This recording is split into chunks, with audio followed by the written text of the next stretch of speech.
Biohacker Nation, we're back again. Lucky you guys. This is Dr. Mike, along with me as always. And the mad scientist Jim, and somehow Dr. Mike is upright.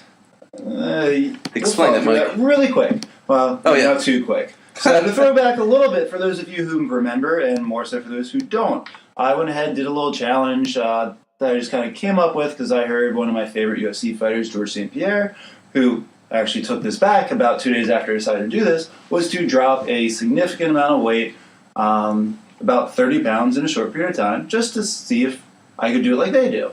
And we'll call it success. I started Hold on. I know you're not quite with it, but you're being a little premature here. You also said, go right ahead. I did.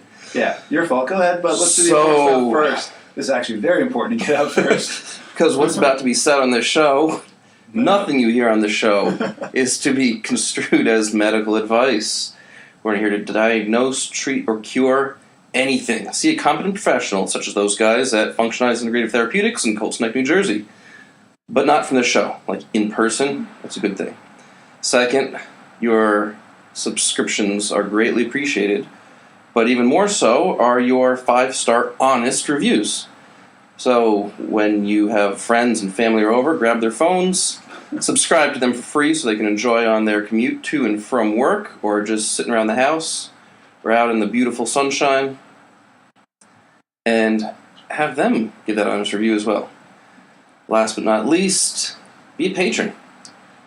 Help us continue this show of ours, which we hope can continue for years to come, and allow us to have the top-of-the-notch facilities and top-notch research, even more importantly. You can go to the biohackhumans.com website and click on the right side. It says Patron. Just click on it. You can donate any amount, and we'll actually send you a lot of cool stuff, a lot of cool gear, t-shirts, be on the show, advertisements, pretty much a way for you to get out there as well. But you get a lot of cool Biohack Humans gear to sport to all your friends, families, and throw up on social media, because then you're cool. I like being cool. Do what all the other kids do, right? You're cool. I like to be cool, is what I said. Right, Are you sure I'm the one that's a little mentally slow here, Jim? You have to think about that? There's two of us Good here. Good sign right there. This show takes a lot to put together. It does. I'm fried by Fridays here. Whenever anyone's listened to this, we typically broadcast every single Friday. And then we do our edits and put everything together, put the show notes together, and have it released for everybody so it's fresh on Monday. But putting everything together is exhausting. I'm not complaining. I'm just saying, you may have starved yourself for a week, but, some of us had to do some work around here. Anyway. I was eating all week. I digress. So, all right. Well, all right, Georges St. Pierre. The other thing real quick, to follow what's going to be up next is we're also going to talk about carb cycling. Yeah, it's a hot topic, isn't it? This carb cycling thing. It took us a lot of time to find research on it, and we'll talk more about that later. Exactly. So when everyone's saying, "Oh, can I go keto all week and be in ketosis and then have my carbs on the weekend?" Stay tuned, and I'll tell you. That was your smart voice, huh? That was my smart voice, dude. So the challenge, the short version of it, and then it'll be the long version of it, is I attempted to lose 30 pounds in 18 days. So what did you start at? 185. All right. The first 6 pounds was very simple. That was diet and exercise change. Got down, dropped a little bit of the body fat. I was around 8% or so. And then the fun started, because then I still had 24 more pounds to go, and that all happened in the last 4 days. 4 days, you say? 4 days, I say. Yes. So, as I'm taking a Instagram photo of you right now for the show, oh, awesome! Please tell our viewers how the heck you did this. How many details should we go? The short version. Oh, I keep saying that. So, what ended up happening? Take your time. No rush. I need a lot of time right now. So I had a very specific plan going on how much weight I wanted to lose each day, how I was going to do it, and I will end up sharing a lot of that as it goes down the road. But a big part of it was not the healthiest means by any category. A lot of professionals, again, fighters is the ones you usually think about, that they end up losing 15 to 25 pounds plus in a short number of days just to make their weight class. So I went ahead and tried to mimic a lot of what they do, but I did take my own spin on things based on where I already was, the knowledge and information I have. So the big thing they talked about was use a lot of carbs at first. So you kind of gain water weight, and then when you take it out, you'll lose a lot of water weight, which is the main technique is, we'll call it pre-thought out dehydration. All right. And a lot of overexerting on exercise and very strict diet plans. Though I was eating a lot more than most people who do this. I was eating up until Wednesday. And even yesterday, I ate some. So it's not a starvation method. I saw you had, an egg yesterday? That was, I said I was counting not eating, but yeah, I had an egg and all natural almond butter. You know, it's not sifted through, so all the oil's on top. Oh, yeah. I slurped with this, basically with this straw, got some of that oil. But that counted as my water, because I was limited to how much water I could have a day. Started off with, funny eyes there, Jim, but started off with 2 gallons of water for the first day, 1 gallon for the next 2 days, and then it got difficult, because I was still exercising, trying to sweat out 5 or 6 pounds a day. And when I'm only given a liter, 33 ounces of water, that's 2 pounds of water, and I was still trying to lose 4 to 6 pounds of water in the day. Mm-hmm. It got difficult, and you saw it firsthand. He was quite a bit. Dying, absolutely, just. I was almost a husk, right? Like probably a little less of a personality than a husk would have. Yeah, I mean, just so the viewers know, last night Dr. Mike was monitored to ensure if something goes wrong, he's okay. So he just didn't go home, sit by himself and do this. He did have a professional sitting, watching him throughout the night. Not in a creepy way, like he's sleeping and just like breathing hard over his we head. have no proof that didn't happen. I was passed out. You were passed out, yeah. And you know this because you weren't creepily watching me? Let's keep on going. Okay, sounds good, Jim. So, yeah, as of last night, I was already down 17.5 pounds. I still had 6.5 to go. And I was still kind of them. Cognitive decline was quite obvious. At least I felt it, and when I mentioned it, you guys kind of just laughed at me, so I knew you noticed it. There were definitely some signs and symptoms. There were some problems. Such as? Yeah, just memory. I couldn't remember anything, and I was definitely not alert of my surroundings. A few slightly amusing stories there, but then there's the problem of remembering what they were. Well, I do recall I think any nootropics can help with that one. Though I did use nootropics from it, mostly, I did. Went down a certain tablet of trying to get acetylcholine. Big things for memory and mood, because I knew my memory and my mood were going to get shot. I'd like to think that it helped, but my peers would have been a better, it would probably be a better idea of if that actually worked, and you're smiling, so probably not. But we don't have anything to compare, so we don't have a real story to say I would have been without them. The only thing I truly, truly remember that will stand out forever is when you remember, you're lying sideways on the couch, your feet were on the ground, and you said, "I am so uncomfortable right now, but I can't move." Yep. Yeah, because I had about 3 ounces of water left for the next couple hours, and when I sipped water, I kind of fell over to the side in a position really only a cat should be in, and I don't even know why they do those positions. Yeah, you looked at me very awkwardly, and I thought you were like trying to fetal position and couldn't get there, but that might have been where it started. All I know is eventually I flopped over, and I didn't move much after that, or before that. And you did finish watching the Stanley Cup, which is, I did. Do you remember watching the rest of it? I do, because then you came out and I told you it was over. Yep. But it was also, I couldn't sleep. I had a lot of sleeping problems the last 2 days, which I'm sure didn't help the energy, and it was awful. So, let me just pause 1 second and go to a little story here. I want to congratulate Dr. Mia Ortega on her team winning the Stanley Cup. Back in Cairo school, Mia and I had a bet during the playoffs that whoever team won, the opposite would wear their jersey. So if for a whole day through school. I didn't even know that. So if Mia won, the Capitals won against the Rangers, I had to actually wear a Washington Capitals jersey all day long through every single class. I can see the ego hurting just remembering this. Thank God the Rangers won. And my jersey had not been washed all series because of, superstition. So there were a few stains on there, I should say. Some mustard. I think a hot dog fell on it. Some burger. Some chips. And so I brought it in unwashed. And she was a good sport and wore the Rangers jersey from 8 a.m. all the way through 6 p.m. that day. And so, congratulations, Dr. Ortega. You finally did it. You still suck. No. That was painful for you to say. It was very difficult to say, but I felt that she at least earned that much. So it was a good game, from what I remember. So back to cutting. So sure. If you were a professional mixed martial art UFC fighter, is this pretty much the protocol that you would follow?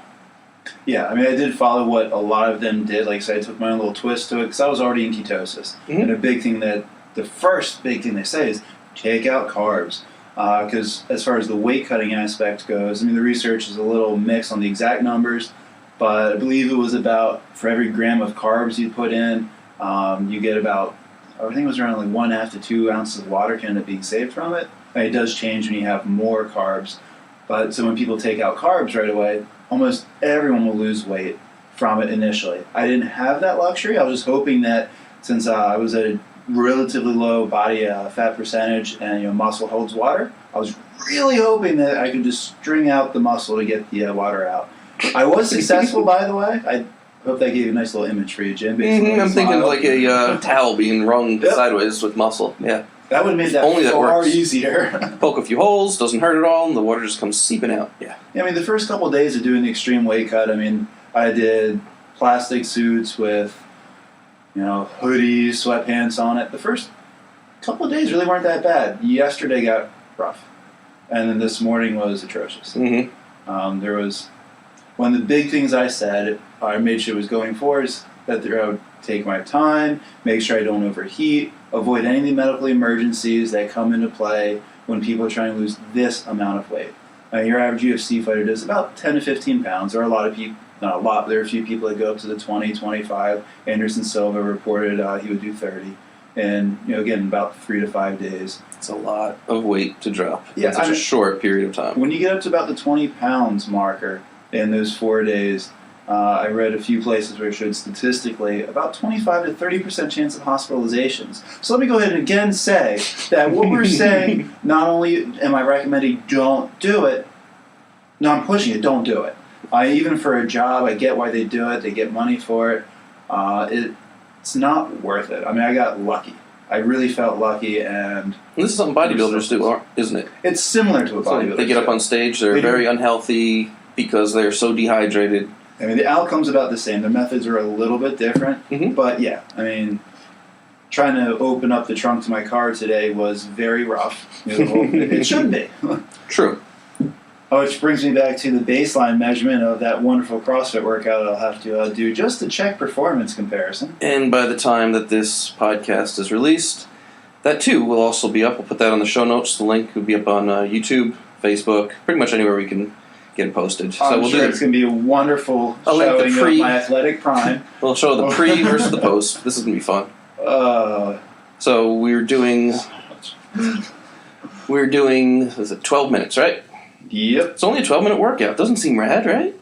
Yeah, I mean, I already ran for about 2.5 hours today, so why not add 12 minutes? It's a good warm-up. So, just for the viewers, great. I love being able to view words. So, Dr. Mike here is going to take 2 50-pound dumbbells, put each one over his shoulder, and do squats with them. A set of 1 squat and a burpee bar jump over. Then he'll do 2 squats, burpee bar jump over.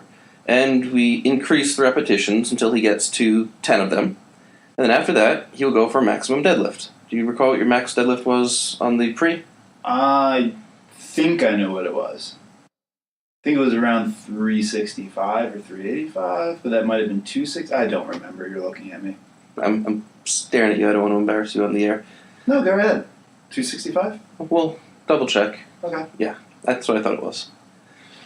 Yeah, I just know there was plates. You put them on. I was already exhausted after the burpees and the squats. Mm-hmm. So this time we'll just put on the same as you did last time.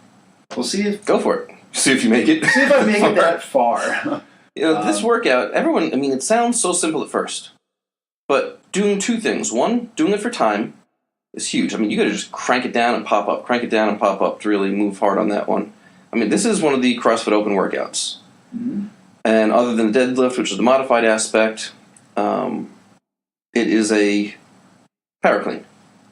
So in this case, we did a deadlift just for safety purposes, as Dr. Mike hasn't been practicing power cleans in quite some time, so we'll figure, let's do something that you're not going to be crippled on so you can then get through the rest of the things. I haven't really been doing deadlift. I don't do that type of workout too much. But I figure as far as injury goes, we'll do one that I'm less likely to break from. Exactly. So, but doing 1, no problem. 2, no problem. 3, no problem. 4, you're starting to think, this is I remember bad. This part exactly. 5, you're saying, all right. 6, and you're saying, this sucks. As soon as I went to put the weights on my shoulders for the 6, you told me, okay, this is where it's going to get hard. And I'm like, it wasn't too bad until I went to the burpee part on the 6, and then I started cussing under my breath because it started getting hard. Yeah. And what was it on the time you were doing the 7th? Matt Frazier was already done his whole workout? Yep. Yeah.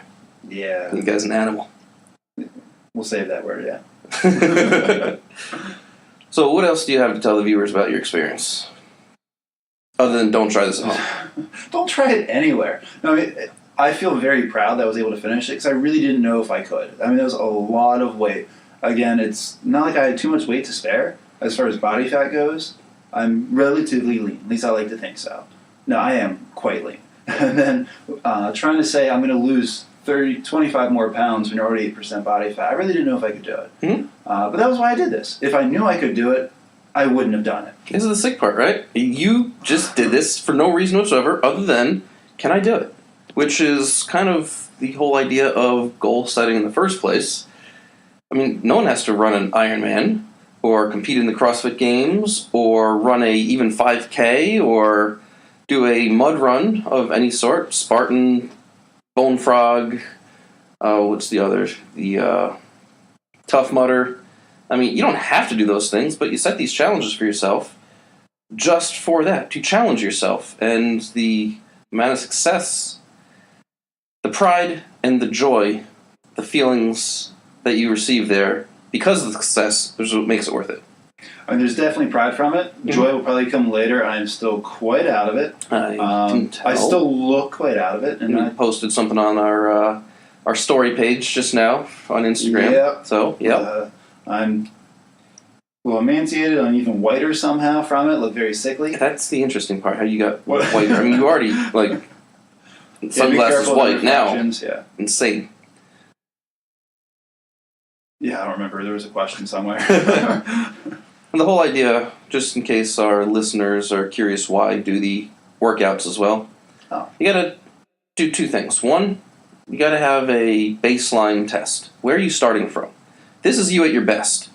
Now, you've gone through this hardship, this challenge. Let's retest you. Where are you at? It's the basis of all research is you have to have some type of interaction, some type of modality. Something just to see where we were. I mean, this came up when I believe it was the sauna episode with rapid weight loss. They were two different categories. But we talked about how, like UFC fighters, they usually weigh in about 24 hours in advance, and we're talking about performance. Does it change performance? And what all the research showed was mostly as long as you're able to gain back the majority of the weight, performance really seems to be about the same as baseline. Mm-hmm. So we decided, well, let's throw in, how about right after make weight, when we know performance is hurted. So that's going to be coming up soon. Can't wait. So I'm doing it again then tomorrow afterwards, after about the 24 hours after weigh-ins, to compare that to baseline, and I'm expecting that to go a little bit better than today will. My contention with fighting is, what is the point of cutting so much weight and doing that and getting down to the proper weight to weigh in and then going back up so much for the next day? Why? Size matters. Why not just, yeah, you'll be weaker. It's really because if one person does it, then the other has to do it. Mm-hmm. If everyone agreed, I weigh 155, let's go out there and do it. Great. But since they have the way of someone that can weigh 185, make 155, I walk out there. I I'm going to look a lot like a huge 155er tomorrow. I also won't weigh 155. I mean, already now, I had the weigh in just a couple hours ago, and I've already gained back, last time I checked, about 7 or 8 pounds of it. That was all water. Right. And a little smoothie I had preps that way. It's need some sort of energy. Water's great.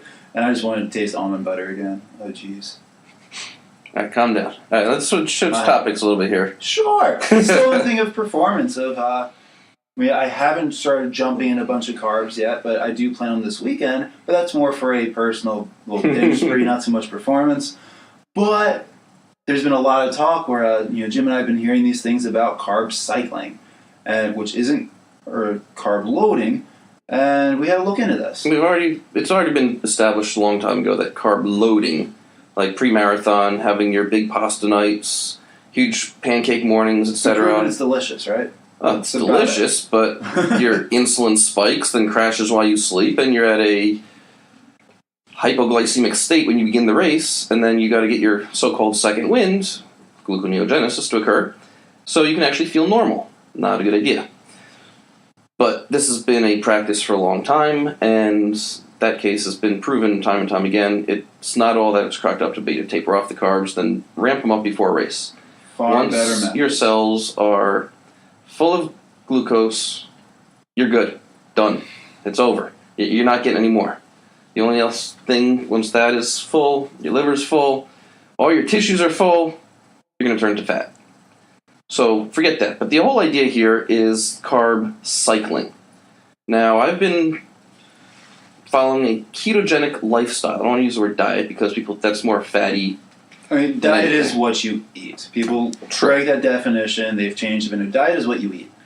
But yeah, we'll just go ahead and you've been ketogenic lifestyle for 3 years or so? 3 years. Right? I went through the keto flu 3 years ago. It was not fun, and I just kept reminding myself, you're not really sick. Suck it up. You chose this. And it's been fine, smooth sailing ever since. I have not had the problem. A lot of people say, oh, it's so tough, it's so difficult, I need my sugar, I need my carbs, I need this.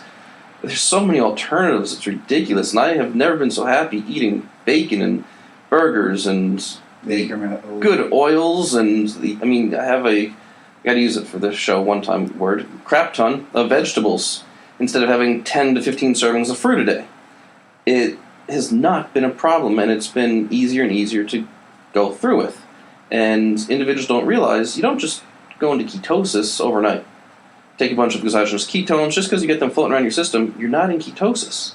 Yeah, if you actually have the little strips that shows that you have ketones in your urine, that tells you that you're not using those ketones because you're urinating them out, or there's too much. Too much, yeah. But getting that. Not saying that keto strips are a bad thing to monitor to see if you actually go into ketosis. And after doing a few weeks of it, even after coming out of a, say, 72-hour fast, you're going to be pretty dark purple. And that's okay. You know you're kind of in ketosis at that point. But it does take around a week. I'm going to say a week. It is a few days less than many people, but say a week to get into ketosis. Based on what you do, exercise-wise, you can change it a little bit. But yeah, 5 to 7 days, and then you're in. So why then start having these so-called carb days? Because you're knocking yourself out, or you're not even allowing yourself to get in the very first place. This was the Great Dane's version of ketosis, wasn't it? Taco Bell Sunday. And I've heard others, and there's been trainers that have been telling me, is it okay if I am in ketosis for 5 days a week? But, intermittently throughout the week, I have carbs. Notice the voice change? Yeah, your smart voice. Yeah, I have carbs. No, you're not truly doing it. And so we had to do the research. And we've been researching for weeks on end here. And I want to give this a fair shot. I really do, because so many people talk about it. And any time that there is a trend, it can turn into a fad. And this is starting to be a trend that could turn into a fad, so I want to stay a little bit ahead of the curve and do the true research on it, as opposed to just going along with what's being published. I mean, this has been around for years, so it's not like it's it just came out. Theory, right? which makes it weird with all the hours we did looking for all the research. And all we found is websites saying about research, and then you go to the next website or lower that page, and then they tell you, hey, there hasn't really been much research on this. More research needs to be done. So, and then you look at protocols of. There's a lot of protocols. Really fun. A lot of protocols. Okay, Jim. On any of the websites or blogs, these high-level evidence places that you could find, did any of them agree on any of the protocols? No, not everything says it's very specially unless they cut and pasted. Yeah, and maybe your carb cycle can be every day, every other day, every week, and everyone was just kind of saying they've done something different. Absolutely, so couldn't find the research. Protocol right there. Yep, there is none. So like you, I had to go and do my own research, and it was tough to do because I had to change some things around and had a carb day. By research, you mean you did a case study on yourself? I did a case study myself, exactly. So I went to Golden Corral. Figured there's plenty of carbohydrates there. So Captain Keto decided to go load up the carbs. Went to Golden Corral, and later that night also had a pizza. It was good. And Chantea also did the same thing, to have 2 case studies to report on as well. And all the signs and symptoms of fibromyalgia that she had been battling for, years even before I even met her, came rushing back. But with her being on a keto lifestyle as well for the past past year now, all those signs and symptoms have dissipated. I mean, to being, you could say, is a total cure. If it's not present, it's gone, right? I mean, I don't know how else to say it. So she became extremely pro-inflammatory for that. Tons of aches and pains, huge headache, crippling, and realized that with the carbohydrates, in this case, most likely it was the wheat, had a pro-inflammatory response. White blood cells went flying through the roof, and a lot of different physiological responses happened. Myself... So for you went to keto initially mostly for performance, correct? For performance. I want to see... So that's really what you want to check to see is when you load up on these carbs, because it's supposed to, by all the research on these wonderful posted blogs, saying that it helps. Right. So when you went ahead and did your workout after these major carb delicious days, how were these workouts? Crap. Pure, unadulterated crap. Next day, I went... No personal records, huh? It was deadlift. Not even close. I thought something was wrong with me. The weight was not moving. And I still have a certain goal that should have been hit by now, I get it. I went and retooled just my form, because most likely my form and my height was interfering with things, so went back to physics and broke some stuff down, and the weight was starting to fly up. And pretty quickly, too. Way ahead of schedule. And I was 50 pounds off my mark, what I should have been doing that day normally. 50 pounds is not I missed it by 5, 10 even. I mean, 50 pounds is significant. Yeah, and then especially you say what you changed was the form that helped you, not the increased carbs. Right. And you were still quite a bit lower from where you normally are. I also went on a nice long 30-minute run. I remember hearing you come back from that one. Dying. Watching you come back from my goodness. I mean, everything was blowing up. There was a lot blood pump in my ankles. I was actually sucking wind and gassed. And I've been doing 30-minute runs 4 to 5 days a week now for the past couple months, building up my endurance so I can get ready to do a marathon distance and triathlon. You got to start somewhere, right? Mm-hmm. Gassed. So by the 3rd day, without carbohydrates whatsoever, going back to pure keto, and using some exogenous ketones just to have some more in my system, I started feeling better. Started getting back. My endurance, I could blast through 30 minutes no problem, so I can now increase that time frame. My weight's starting to fly up again. I was able to do... What did I do? I did actually 10 repetitions on squat, so I was kind of going back a little bit. And I threw up more than I had ever done before on that as well. So... Oh, so the cycle worked is what you're saying. Right? You know what? High carbs and you went completely off carbs, that means it worked, right? If I'm going to cycle and take off 2 days a week of training, or maybe 3 days a week of training, which of course will set you back in all new ways, then yeah, it worked great. Worked phenomenal. Yeah, once your body went into more in a ketotic state, what do you know? You seem to perform better again. You know, some newspaper is going to take that, misquote it, and leave out a few words and say, carb cycling. Leave the stuff out. Yeah, it worked great. No, it sucked. And I'm really trying to give it a chance. I am. I mean, there's some examples here, like Monday, high carb, low fat. Tuesday, moderate carb, moderate fat. Wednesday, low carb, high fat. Thursday, high carb, low fat. Friday, high carb, low fat. Saturday, low carb, high fat. Sunday, moderate carb, moderate fat. This is what somebody has developed for themselves. They think it works for themselves, and you know what? If it does work for yourself, great. Personally, I'm trying to be more human than human. I'm trying to achieve more than my body can probably achieve. I don't want to say on its own. I mean, because this is on your own. This is biohacking. Optimize yourself. Biohack, get yourself the most functionized you can be. Totally functionized. Love it.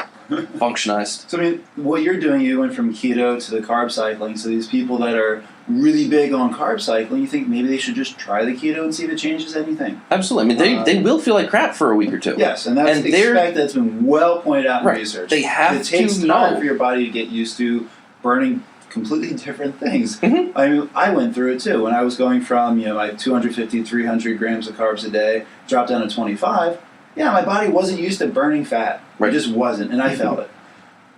But again, anyone's going to go through that. That's been well researched. We know this is going to happen. A lot of people also use this carb cycling to decrease body fat levels. Now, everything I've read on this makes full sense. Yeah, again, I'm being misquoted because I'm being a little bit sarcastic here. Yeah, I mean, it's just like the fasting to lose weight, right? I mean, it's lack of calories. Deficit. That's all they're doing. It's a deficit of calories. So it doesn't matter what macronutrient they're having.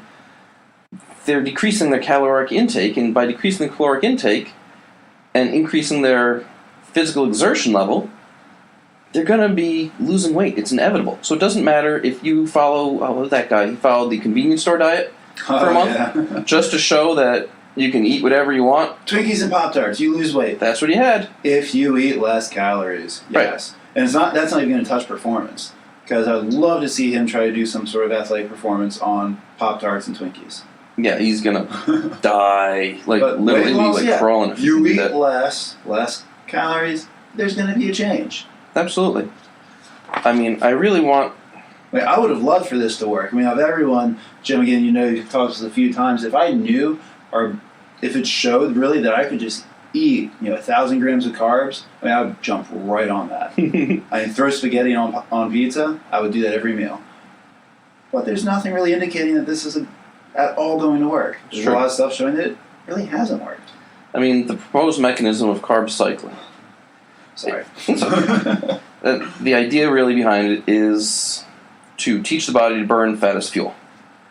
And some people say, in theory, this makes sense. By taking high carbs and going to low carbs, you're going to teach your body how to burn fat as fuel. I mean, isn't that what ketosis is? It is. Just stop eating carbs and your body will do it naturally. I mean, our body's physiology is designed to be that way. Other things that I've read, it says that our body is designed to have insulin. Yeah, it is. It is designed to have insulin. Your pancreas secretes it. It happens. But on days that you have I can use it twice, a crap ton of carbs, there's insulin levels that are much higher, where your body is now not burning fat for fuel. And prolonged states of this cause a little thing called diabetes. Nobody wants that diabetes, do they? Pulled out that voice. I did. Wow, throwback. Right? Yes, I mean, the constant insulin surges, yeah, I mean, that's pretty much what a big cause of, hypoglycemia and diabetes. So, I mean, that's kind of getting you a nice start into bad health. Mm-hmm. The other idea people say is, I'll just eat more protein then. But again, protein... We tackled this one a couple times, didn't we? We did tackle this. It seems like these themes are just reoccurring with every type of topic that we... The stuff we're saying, there's a lot of research out on this stuff. It's why we've talked about it. Protein, we've hit a couple episodes. Yeah. I would love to talk about the research on this, but again, there isn't any. Right, and a lot of... If you guys find any, please send it to us. Yeah, We'd love to see it. Actual research, not just case studies or saying that, my aunt said this or I tried that, but like an actual university that is funded by a non-biased source, has a p-value of 0.01 at least. Even a biased source, I haven't found any. Right. So, I mean, even if it's not good research, I want to see it if it's out there. That would be something else to talk about. Some people actually say that high carb refeeds, as they call it, because you need to refeed yourself even though you just ate, improves hormone levels. Now, the whole idea of low-fat diets, and people start to have actual hormone problems because the foundation of our hormones is... cholesterol. Exactly. It's a fat. Right. Flat cholesterol. And you need the cholesterol. And the cholesterol is made from fat. So, low-fat diet, low cholesterol, hormones aren't getting made, hormones go out of whack, you feel crazy and don't know where it's coming from. But hey, you're losing weight because you're not eating as many calories. Just saying. Does that make sense, people who are not going to be able to respond to me directly here? Because I hope I'm getting through to you, Little Blue. I'm following you, so we're good. Are you? Because you look really white right now. There's pink on the back of my hand right now. We'll assume that's from blood flow. We're getting there. I'm just chugging water. Again, viewers cannot see this, but I've been down about a liter already during this show, and I probably need a little bit more. Actually, no, we only absorb about a liter of water, so I'm sticking to that, but I'm starting to actually enjoy the water again. Good stuff. Stomach's expanding. We'll get to the gym pretty soon and get this workout on. Can't Looking wait. forward to it. At least one of us are. I still got front squats to go, so Okay, we're good. so purposeful. So it'll be workout number 2 today. Yeah, this is going to be... We'll just consider my last workout today. It was a 4-hour stint. That was one, so this is my second workout. Nice. If anyone ever wants to know what Jim is doing for workouts, every once in a while I will have a... What do you want to call that? I don't want to call it an ego shot, a yay me shot, pretty much a photo of me. And saying, what is Jim doing? We'll list the workout that I've done. So, like yesterday's workout I put together, it was a pretty basic one. I want to get in, want to get out. Had a fun date with Chantea, so we could get that done. 20 minutes in, 20 minutes out.